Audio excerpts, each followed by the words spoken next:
I mean, I can't, everything they're doing is so terrible. I mean, I'm sorry. If you don't know who Donald Trump's education secretary is, welcome back from the hole you've rightfully been hiding your head in for the last few months. Sorry, this is your first foray back into political YouTube, and yes, the rest of us have been waiting for you here in hell, because it's this woman. This is gonna hurt me a lot worse than it hurts you. Get her!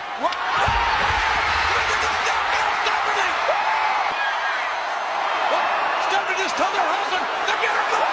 Stop that! Stop that! Oh my God! Look at insane!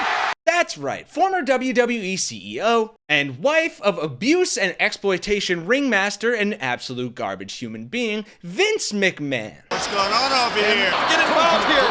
Hey, look at this! Donald Trump! Donald Trump! And before you click away and go back to the aforementioned hole, I implore you to hear me out, because this week's humiliating scandal involving Linda here, while deeply disappointing and mildly depressing, was thankfully the focus of a portion of another brilliant Trump administration SmackDown, courtesy of the only reason to still watch MSNBC, Rachel Maddow, who figuratively pile drove her into the mat over one of the dumbest scandals to come out of the Trump administration yet. So I'm going to let her take over from here for a bit, but make sure you stick around to the end, because while this cathartic takedown of Trump's education secretary is pure chef's kiss, it actually pales in comparison to Trump's own buffoonery from this week that she exposed in the broadcast as well. And if you're a fan of getting news delivered a bit more palatably like this, then drop a like and subscribe, and let's pile dive in. Can I give you another?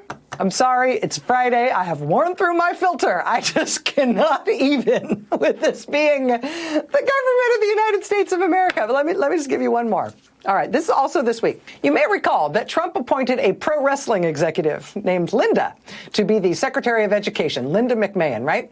Turned out to be a weird job, because both she and Donald Trump say that her job as Secretary of Education is to shut down the Department of Education. Kind of a strange job. Still, though, Linda McMahon, Trump's education secretary, found time in her busy schedule to go to a conference this week, a conference on artificial intelligence and American education. It's a whole conference about AI, artificial intelligence, AI. That's what we call it, right? AI, AI. Unless you're Trump's education secretary. In case that abbreviation, AI, turns out that's a really hard one. I heard, I think it was a letter or a report that I heard this morning. I wish I could remember the source, but that there is a school system that's going to start making sure that first graders or even pre-Ks have A1 teaching, every year starting, that far down in the grades. And that's just that's a wonderful thing. You see the other people on stage with her going, she's the Secretary of Education. She's talking, wait, what are we talking about here? Sure that first graders or even pre-Ks have A1 teaching, every year starting, that far down in the grades. And that's just that's a wonderful thing. Kids are sponges. They just absorb everything. And so it wasn't all that long ago that we're going to have internet in our schools. Woo! Now, okay, let's see A1 and how can that be helpful? Now, I myself, I love me some A1. It's tangy. It really brings out the best in a steak or whatever. But A1, I mean, it's not like an education term of art like K-12 or something, right? Or pre-K. You know what I mean? Like A1 is a whole different thing. In our schools. Woo! Now, okay, let's see A1 and how can that be helpful? How can that be helpful? How can that be helpful? So this is an anagram that you spell out. It's not like NASA, where you don't say NASA, you just pronounce the anagram as if it's a word. This is the whole anagram spelled out. It's artificial intelligence, A and then I, AI. And she cannot spell that. So now we've got tangy, salty A1 in all the schools. And that will somehow be facilitated by abolishing the U.S. Department of Education, which, it'll be delicious. Yeah, and I mean, I completely agree with her exasperation here, because that seems like peak stupidity. And it's ironic because she's the head of the education department that she's trying to dismantle. But it gets worse. Or better if you're a fan of the movie Idiocracy, because here's what Donald Trump did. Now, though, a new CBS News report gives us a little window into what it's like at the upper echelons of this administration and what a tight ship they're running up there on their communications, especially with the people at the very, very top of the United States government. This is from CBS News. On March 3rd, several days before Atlantic magazine editor Jeffrey Goldberg was mistakenly added to a group chat with top Trump national security advisors, retired Lieutenant General H.R. McMaster received an unexpected call on his personal cell phone. It was from the White House. And he was instructed by the voice on the other end of the line to stand by for the President of the United States.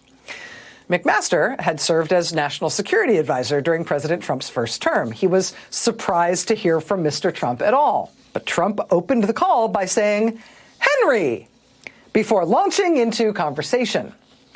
It was then that General McMaster knew this familiar voice was indeed Donald Trump. But he also realized something else.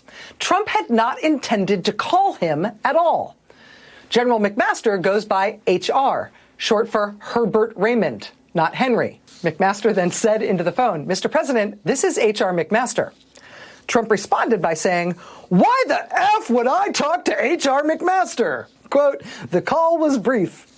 Two sources telling CBS News that the president had actually intended to call South Carolina Governor Henry McMaster, not his former national security advisor, who he hates, H.R. McMaster. Quote, "It is unclear who bears responsibility for dialing the wrong McMaster and putting him directly on the phone with the President of the United States." That said, the White House communication director did respond to CBS News by giving them a statement caustically criticizing H.R. McMaster, as if any of this was his fault.